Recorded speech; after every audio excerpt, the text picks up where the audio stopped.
কিন্তু আপোনালোকক সঁচাকৈ কৈছোঁ, যিদিনা গৌৰৱ গগৈ যোৰহাট লোকসভা সমষ্টিত উঠিলে সেইদিনাৰ পৰা মুখ্যমন্ত্ৰীয়ে ভালকৈ এদিনো শুব পৰা নাই। মইতো খবৰ পাই থাকোঁ নহয় ন, কাৰ কি কথা, আমিতো ৰাজনৈতিক মহলত ৰাজনীতিক খবৰবিলাক পুৰা পাই থাকোঁ। একদম মানুহটো অস্থিৰতাত ভুগিছে। মানুহজনে মুখ্যমন্ত্ৰী আমাৰ একদম টেনশ্যন খাই আছে।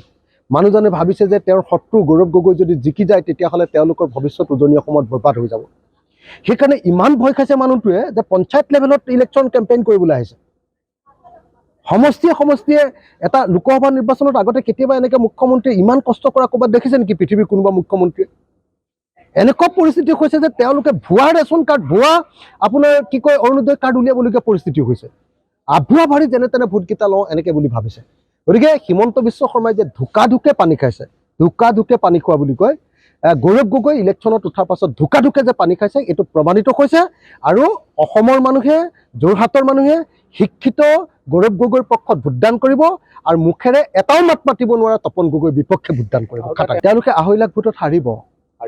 হাৰিবতো জিকিব। এনেকৈ ইলেকশ্যনত সদায় মিছা কথাটো কয় নে নকয় মইতো জ্যোতিষী নহয়, মই গতিকে কিমান ভোটত হাৰিব জিকিব মই ক'ব নোৱাৰোঁ।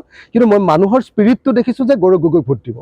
আৰু মানুহে হয়তো ক'ৰবাত কোৱাও নাই, পিছত আমি যেতিয়া কথা পাতিছোঁ কৈ দিছে, কাৰণ ভয় খাই আছে যে সিহঁতি ৰেচন কাৰ্ড কাটি দিব নেকি। আকৌ ৰেচন কাৰ্ডটো কাটিবই নোৱাৰে, অৰুণোদয় কাটিবই নোৱাৰে। কিন্তু তথাপিও মই এটা কথা আপোনালোকক কৈ দিলোঁ যে এইবাৰ ৰেচন কাৰ্ড থকা সকলো মানুহে এনেও অৰুণোদয় পাবই। কোনেও বিজেপি কংগ্ৰেছক কাক ভোট দিব লাগিব এইটো কথা নাই। কিন্তু মই এটা কথা আপোনালোকক খাটাংকৈ ক'লোঁ, এইবাৰ বিজেপি হাৰিব। ইলেকশ্যনৰ পাছত আপোনালোকে মোৰ ওচৰলৈ আহিব, মোৰ কথাটো হ'ল নে নহ'ল ক'ব, আৰু যদি মোৰ কথাটো মিছা হয় তেতিয়াহ'লে আপোনালোকে মোক গালি দিব। আৰু এটা প্ৰশ্ন, মানে শিৱসাগৰ সমষ্টিৰ যদি বাট পথ বেয়া তেতিয়াহ'লে তাৰ কাৰণে জগৰীয়া অসমৰ কোন মন্ত্ৰী? অসমৰ PWD মন্ত্ৰী হিমন্ত বিশ্ব শৰ্মা নিজে জগৰীয়া। MLA জনে তেতিয়া ৰাস্তাটো বনাব পাৰে যেতিয়া পইচাটো দিয়ে। কিন্তু মই এটা কথা খাটাং কৰি ক'ব পাৰোঁ যে অসমৰ সকলো সমষ্টিতে যিমান পইচা ৰাস্তা বনাবলৈ দিছে মোৰ সমষ্টিটো সিমানেই দিছে। মুখ্যমন্ত্ৰীৰ সমষ্টিত যিমান দিছে মোৰ সমষ্টিটো দিছে। আৰু পীযুষ হাজৰিকাৰ সমষ্টিটো বহুত এনেকুৱা ভগা ৰাস্তা আছে, আৰু CMৰ সমষ্টিটো বহুত ভগা ৰাস্তা আছে। মুখ্যমন্ত্ৰী আৰু হিমন্ত বিশ্ব শৰ্মাই ধাৰ লৈহে যেনে তেনে চৰকাৰখন চলাই আছে, পইচা দিব নোৱাৰাৰ কাৰণে আমি ৰাস্তা বনাব পৰা নাই। তাৰ কাৰণে মই জগৰীয়া নহয়, পীযুষ হাজৰিকা আৰু হিমন্ত বিশ্ব শৰ্মা জগৰীয়া। আৰু 2 নম্বৰ কথাটো হ'ল যে আজি শিৱসাগৰলৈ ৰংঘৰ প্ৰকল্প আনিছোঁ 142 কোটি টকা, তলাতল ঘৰ প্ৰকল্প আনিছোঁ 400 কোটি টকামান হ'ব।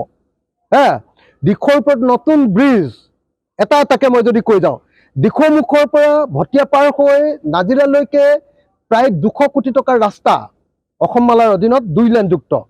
BG ৰোডটো ষ্টেচন চাৰিআলিৰ পৰা সোণাৰীলৈকে ডাঙৰ কৰিছোঁ 2 লেনযুক্ত ৰাস্তা। তাত 118 কোটি টকা ৰাস্তা বনাবলৈ আৰু 80 কোটি টকা ক্ষতিপূৰণ, মানুহক ক্ষতিপূৰণ। কৃষকৰ ধান কিনিবৰ কাৰণে ধান ক্ৰয় কেন্দ্ৰ এটা স্থাপন কৰিছোঁ, আৰু কৃষকৰ ধান মিলিং কৰিবৰ কাৰণে এটা অত্যাধুনিক মিলিং মেচিন আমি স্থাপন কৰিছোঁ শিৱসাগৰ টাউনৰ কাষত। কেতিয়াবা কোনোবা চৰকাৰে ভাবিছিলে নেকি? অসমৰ প্ৰত্যেকখন শিৱসাগৰ সমষ্টিৰ প্ৰত্যেকখন গাঁৱত পানী যোগানৰ ব্যৱস্থা কৰাইছোঁ। এইখন গাঁৱলৈ যে আহিছোঁ অভয়াপুৰী, ইয়াত আগতে কি কয় হাজৰিকা আছিলে, প্ৰদীপ হাজৰিকা ইয়াৰ MLA আছিলে। প্ৰদীপ হাজৰিকাই এই গাঁওখনক পানী যোগান দিয়াব পৰা নাই। মই আহি কৈ পানী যোগান দিয়াইছোঁ। এতিয়া আকৌ বন্ধ হৈ আছে, আকৌ মই দিবলৈ কৈ দিছোঁ যে পানী যোগান নিদিলে নহ'ব। হাহাকাৰ বুজিছেনে? গতিকে এটা 103টা প্ৰজেক্ট মোৰ সমষ্টিত খোৱা পানী যোগানৰ কাৰণে কৰিছোঁ, আৰু তাৰ 80% পৰিয়ালক খোৱা পানী যোগান ধৰিছোঁ। টাউনৰ কাৰণে চিভিলখনৰ কাৰণে 23 কোটি 75 লাখ টকা নতুন বিল্ডিং বনাবলৈ আনিছোঁ। আমাৰ নাছিলে কি কয় আপোনাৰ চাৰ্কিট হাউচ নাছিলে, চাৰ্কিট হাউচটো বনাবৰ কাৰণে পইচা আনিছোঁ। ডিষ্ট্ৰিক্ট ষ্টেডিয়ামৰ কাৰণে 50 কোটি টকা আনিছোঁ। অসমৰ কোনোবা MLA ইমান টকা আনিব পাৰিছে নেকি? হিমন্ত বিশ্ব শৰ্মাই মোক ভয় খাই কাৰণে প্ৰজেক্ট দিবলৈ বাধ্য হৈছে। ভয় কৰে। মই আপোনালোকক এইটোৱে কৈ গ'লোঁ যে হিমন্ত বিশ্ব শৰ্মাই ভয়ত আমাৰ তাত কাম দিবলৈ বাধ্য হৈছে। সেইকাৰণে মই পীযুষ হাজৰিকাক প্ৰত্যাহ্বান জনাইছোঁ, এইবিলাক চুকত গৈ ক'ৰবাত গৈ এনেই গৈ আপুনি ডাইলগ নামাৰিব। যদি দম আছে মোৰ লগত আপুনি তৰ্ক কৰক। পীযুষ হাজৰিকাক চেলেঞ্জ কৰিছোঁ, প্ৰত্যাহ্বান জনাইছোঁ, যদি সাহস আছে পীযুষ হাজৰিকাই মোৰ লগত তৰ্ক কৰক।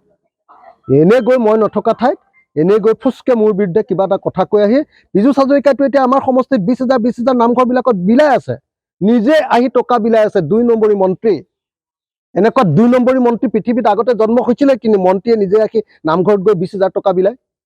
আৰু ভাবিছে নেকি যে পীযুষ হাজৰিকাই 20,000 টকা নামঘৰত মনে মনে বিলাই লৈ গোটেই ৰাইজখনকে কিনি পেলাব পাৰিম বুলি ভাবিছে নেকি?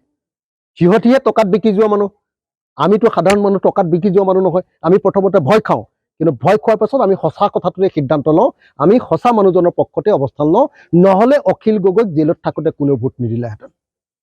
গতিকে পীযুষ হাজৰিকাৰ নিচিনা ডুপ্লিকেট 2 নম্বৰী চিণ্ডিকেট বাজি কৰা মানুহ, তেনেকুৱা মানুহৰ কথাত মই কোনো ভয় নকৰোঁ। মানে আমি নভবা নুশুনাকে আচলতে সাংঘাতিক ধৰণৰ এটা পৰিৱেশ দেখিছোঁ যে মানুহে সম্পূৰ্ণৰূপে এইবাৰ বিজেপিৰ বিৰুদ্ধে ভোটদান কৰিবৰ কাৰণে আৰু বিৰোধী পক্ষক ভোটদান কৰিবৰ কাৰণে, আমাৰ প্ৰাৰ্থীবিলাকক ভোটদান কৰিবৰ কাৰণে, বিৰোধী পক্ষক ভোটদান কৰিবৰ কাৰণে সাজু হৈ আছে। সঁচাকৈ মই এইটো আপোনালোকে অকল তৰ্কৰ খাতিৰত বা ৰাজনীতিৰ স্বাৰ্থত কোৱা বুলি নাভাবিব। সঁচাকৈ গাঁও অঞ্চলবিলাকলৈ যাওক, চব গাঁৱৰ মানুহে এটা সিদ্ধান্ত লৈছে যে বিজেপিটো এটা বেয়া পাৰ্টি আৰু এই পাৰ্টিক ভোট দিয়া উচিত নহয়। আপুনি ডিব্ৰুগড়ত লুৰিণজ্যোতি গগৈ জিকাৰ পক্ষত গৈ আছে আৰু বোধহয় লুৰিণজ্যোতি গগৈ জিকি যাব। গ্ৰাম্য অঞ্চলত 85% ভোট লুৰিণজ্যোতি গগৈ পাব। আৰু যোৰহাট লোকসভা সমষ্টিতটো গৌৰৱ গগৈ কোনেও হৰুৱাব নোৱাৰে। হিমন্ত বিশ্ব শৰ্মাই মানে একেবাৰে ইমান মানে বিধানসভাৰ ইলেকশ্যনতকৈ বেছি কেম্পেইন কৰিছে। মুখ্যমন্ত্ৰীয়ে প্ৰতি পঞ্চায়তে সমষ্টি আহিছে। আনকি পীযুষ হাজৰিকাই নিজে নামঘৰত পইচা বিলাই ফুৰিছে। তেওঁৰ ভায়েকে কেইদিনমানৰ আগলৈকে বিলাই আছিলে, এতিয়া নিজেই পইচা বিলাই আছে পীযুষ হাজৰিকাই। কিন্তু তাৰ পাছতো মই খাটাংকে আপোনালোকক ক'ব খোজোঁ যে যোৰহাট লোকসভা সমষ্টিত বিবেকৰ পক্ষত গৌৰৱ গগৈক ভোটদান কৰি এইবাৰ বিজেপিক প্ৰকৃত শিক্ষাটো এইবাৰ দি দিব। একদম খাটাং থাকক আপোনালোকে যে আমি বিজেপি এইবাৰ হৰুৱাব পাৰিম। মানে হিমন্ত বিশ্ব শৰ্মাই যিয়ে যাদু নেদেখুৱাওক লাগিলে, যিয়ে মিছা কথা নকওক লাগিলে, এই যে ৰেচন কাৰ্ড তেওঁলোকে কৈ আছে যে তেওঁলোকে কি কয় অৰুণোদয় ভুৱা ফৰ্ম উলিয়াইছে, ভুৱা ফৰ্ম বিলাব পাৰে, কিন্তু মানুহে চব কথা বুজি উঠিছে যে এইখন 2 নম্বৰী ফৰ্ম, এইখনত পদুম চিহ্নে আছে, এইখনত অশোক চক্ৰ নাই। তেওঁলোকে কৈ আছে যে 10,000 টকাৰ যিটো পইচা পাব লাগে, সেই 10,000 টকাৰ আত্মসহায়ক গোটৰ পইচাটো বিজেপিক ভোট দিলেহে পাব বুলি যিবিলাক অপপ্ৰচাৰ কৰি আছে, সেইবিলাক যে মিছা, ইতিমধ্যে গাঁৱৰ মানুহবিলাকে চবেই সঠিকভাৱে বুজি উঠিছে।